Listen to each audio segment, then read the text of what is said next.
kind of example, so many things you talk about, like a team shoots 57%, but 23-2 on second chance points and shot margin. Yeah, no, it's, like I said, I think I said this on the radio today, playing teams like Chicago are great tests for the playoffs because of their ability to go on runs, their ability to impact the game on turnovers, points off turnovers, offensive rebounds, free throws. Like they test you on the margins. And I didn't have a box score, but from what I saw, I know we had more turnovers than they did, but for them to play big with Vucevic and Drummond and to out-rebound them 12-3 on the offensive glass, have a 21-point fourth quarter, and for them to only shoot 11 free throws, that's a recipe for success on nights that you might not have it, so to speak. So that's important for us to be able to continue to develop those habits and find different ways to win. What, Luke in particular, what did you think of his work in that situation? What he's been doing, his ability to navigate defensive coverages, his ability to impact the game offensively. I thought he had some tough offensive rebounds for us that really kept us in the game emotionally, so to speak. I think coming out, second night of a back-to-back, guys out, the role guys in particular, credit to them, all their minutes had to step up. But a couple of those just physical, present plays kind of kept us in it. And I thought O'Shea was great tonight as well in that department.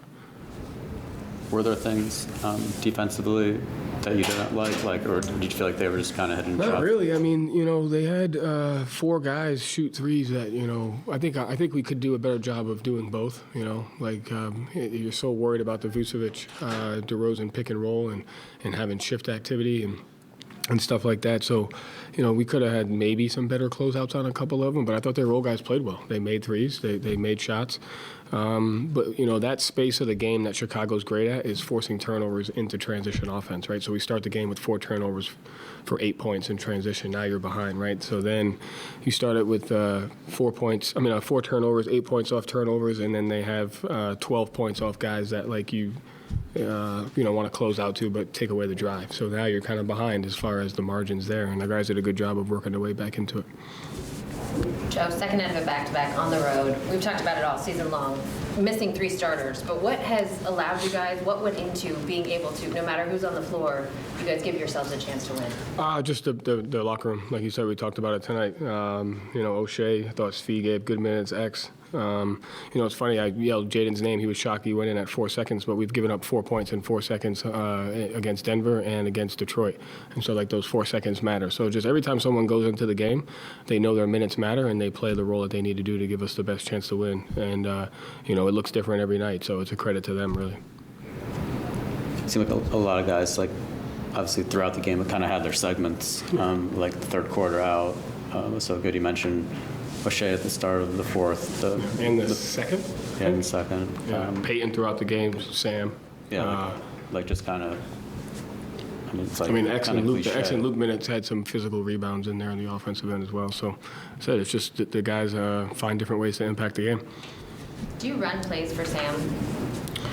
I think the guys we talked about this before. The guys have done a better job of understanding how to use Sam as a weapon, whether it's to get him open or to use him as a decoy for 2-on-1s. And he has an innate ability to balance the floor with spacing, but also create indecisions. And so we don't run a ton of plays for him, but the guys have really learned how to use him as a weapon offensively. And so it's opening up things for him, but also for the other guys. He's got 23s in the last 3 games, which is awesome. Franchise record. Yeah, he's made. Yes. Oh, cool. The last 3 games that he's played in.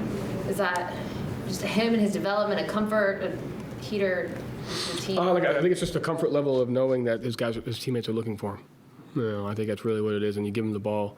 If you look at most of his threes, they're really good passes, timely passes into his shot. So I think it's really just that comfort level that he knows he's going to get open and he knows the guys are going to see him.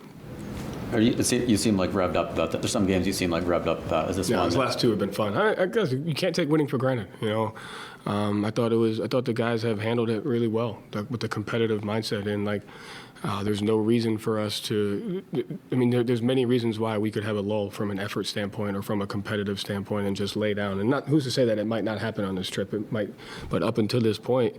Especially after the Milwaukee game, which was a game that was probably circled for the guys. For us to just continue to play hard is the habit that we need to have. So I love that more than anything else. Even if we didn't win, I think we're playing the right way. We just got to keep that, and we can't take winning for granted. Thank you, Joe. Thanks.